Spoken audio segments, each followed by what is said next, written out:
Hi viewers, welcome to vlogs இன் தமிழ். இன்னைக்கு நம்ம காந்தா பத்தி பார்க்க காந்தா இந்த படம் பார்த்தீங்கன்னா 1950s மாதிரி படம் எடுத்திருக்காங்க. இந்த படத்துல பார்த்தீங்கன்னா ஐயா டிவிஎம் அப்படின்னு சொல்லிட்டு ரெண்டு பேரும் காட்டுறாங்க. ஐயா யாருன்னா ஒரு பெரிய டைரக்டரும், டிவி மகாதேவன் யாருன்னா ஒரு நடிப்பு சக்கரவர்த்தி. இவங்க ரெண்டு பேருக்குள்ளான ஈகோ கிளாஷ் தான் அந்த படத்தோட கதை ஸ்டார்ட் ஆகுது. இப்போ பாத்தீங்கன்னா ஐயா வந்து மாடர்ன் தியேட்டருக்கு போறாரு. போயிட்டு ஏன் இந்த படத்தை வந்து திருப்பி ஆரம்பிக்கிறீங்க, யாரு ஹீரோன்னு கேட்டது. நாங்க டிவிஎம் வச்சு எழுதுறாங்க, அவனை வச்சு எழுதுறது ஏன் பட கதையில அவங்க எழுதுறீங்கன்னு சொல்லிட்டு ஐயா கோபம் வருது. அவங்க எப்படியே கன்வின்ஸ் பண்ணி ஐயாவை ஷூட்டிங் வர வச்சிருக்காங்க. ஷூட்டிங் வரப்போ டிவி மகாதேவன் சொல்றாரு, இந்த படம் பேர் வந்து சாந்தா கிடையாது, நான் தான் வைக்க போறேன். அப்புறம் வந்து இந்த படத்தோட கிளைமேக்ஸையே மாத்த போறேன். கிளைமேக்ஸ்ல நான் சாவர மாதிரி ரசிகர்களுக்கு பிடிக்காது, என்ன ஒரு இமேஜ்ல வச்சிருக்காங்க, அதெல்லாம் நான் பண்ண மாட்டேன் அப்படின்னு சொல்லிட்டு அவர் அதுக்குன்னு ஒரு ஸ்கிரிப்ட் ரெடி பண்ணி அவர் வந்து அவரே பண்ணிக்கிறேன்னு சொல்லிட்டாரு. ஐயா ஜஸ்டிஸ் வெயிட்டிங் மட்டும் பார்க்க சொல்லி நானே பண்ணிக்கிறேன் அப்படின்னு சொல்லிட்டாரு. வேற வழியே இல்லாம அவரை போய் உட்கார்ந்துருக்காரு. இப்ப வந்து பாத்தீங்கன்னா இன்னைக்கு எடுக்க ஒரு சீனை கூட அவர் மாத்திருக்காரு. அதுக்கப்புறம் பாத்தீங்கன்னா இவங்க ரெண்டு பேருக்கு லீடர் கிளாஸ் தான் படம் ஃபுல்லா ஃபர்ஸ்ட் ஹாஃப் ஃபுல்லா போயிட்டு இருக்கும். ஒரு படத்துல இன்னொரு கேரக்டர் குமாரின்னு ஒரு கேரக்டர் இருக்காங்க. அவங்க தான் அந்த படத்தோட ஹீரோயின். இப்ப அவங்க வந்து அவங்க யாருன்னா ஐயாவால வந்து இன்ட்ரோடியூஸ் பண்ண போறவங்க தான். ஐயா வந்து அவங்க கிட்ட சத்தியம் வாங்குறாரு, இந்த படத்துல நீதான் ஹீரோயின், ஹீரோ எல்லாமே, இது வந்து உங்களுக்கு ஒரு ஹீரோயின் சப்ஜெக்ட் இது அப்படின்னு சொல்றாரு. அப்புறம் அவர் சத்தியம் வேற வாங்குறாரு, இந்த படத்தை வந்து அவரோட ஸ்கிரிப்ட் கேட்டுமே நினைச்சு சத்தியம் வாங்குறாரு. அவங்களும் சத்தியம் பண்ணி கொடுக்குறாங்க.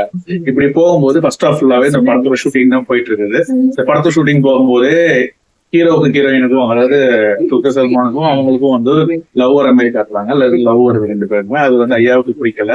இப்ப வந்து பாத்தீங்கன்னா ஃபர்ஸ்ட் ஹாஃப் இப்படி போயிட்டு இருக்கும் போது ஃபர்ஸ்ட் ஹாஃப் வந்து எப்படி முடியுதுன்னா ஒரு கொலையில போய் முடியுது. இந்த கொலை எப்படி முடியுதுன்னா இந்த கொலையில போய் முடியுது. இப்போ செகண்ட் ஹாஃப் ஆரம்பிச்சுன்னு பாத்தீங்கன்னா அந்த கொலையை யார் பண்ணா அப்படின்னு சொல்லிட்டு படம் ஃபுல்லா இன்வெஸ்டிகேஷன் ஜேனருக்கு மாறிடுது. அதாவது ஃபர்ஸ்ட் ஹாஃப் ஃபுல்லா ஒரு ரொமான்ஸாவும் ஒரு ஈகோ கிளாஷாவும் போன படம் செகண்ட் ஹாஃப் ஃபுல்லா இன்வெஸ்டிகேஷன் த்ரில்லரா மாறிடுது. இன்வெஸ்டிகேட் பண்ண வரது யாருன்னு பாத்தீங்கன்னா ராணா தளபதி. அவர் வந்து ஒரு இன்ஸ்பெக்டரா வராரு. அப்புறம் பாத்தீங்கன்னா இந்த படத்தோட வந்து இந்த படத்துல வந்து பாசிட்டிவ் நெகட்டிவ் பார்க்கலாம். இந்த படத்தோட பாசிட்டிவ் என்னன்னா, இந்த படத்தோட பாசிட்டிவ் வந்து ஃபர்ஸ்ட் ஹாஃப் தான். ஃபர்ஸ்ட் ஹாஃப் ரொம்ப நல்லாவே எடுத்திருக்காங்க. ஆக்சுவலா எப்படின்னா ஒரு நல்ல ஒரு ரொமான்ஸாவும் ஈகோவும் எடுத்து வச்சிருக்காங்க.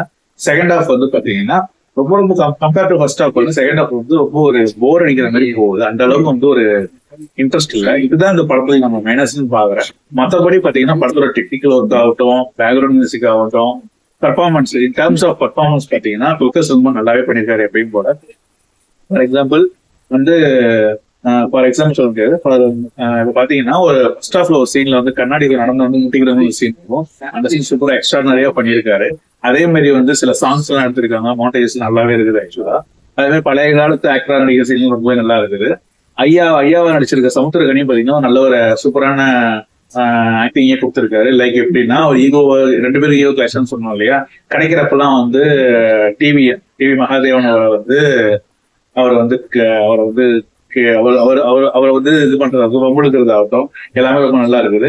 ஹீரோயின் கூட பாத்தீங்கன்னா ரொம்ப நல்லாவே நடிச்சிருக்காங்க. அவங்க வந்து ஃபர்ஸ்ட் படம் மாதிரி தெரியல, தமிழ் இதான் அவங்க ஃபர்ஸ்ட் படம், ஆனா ரொம்பவே நல்லா நடிச்சிருக்காங்க.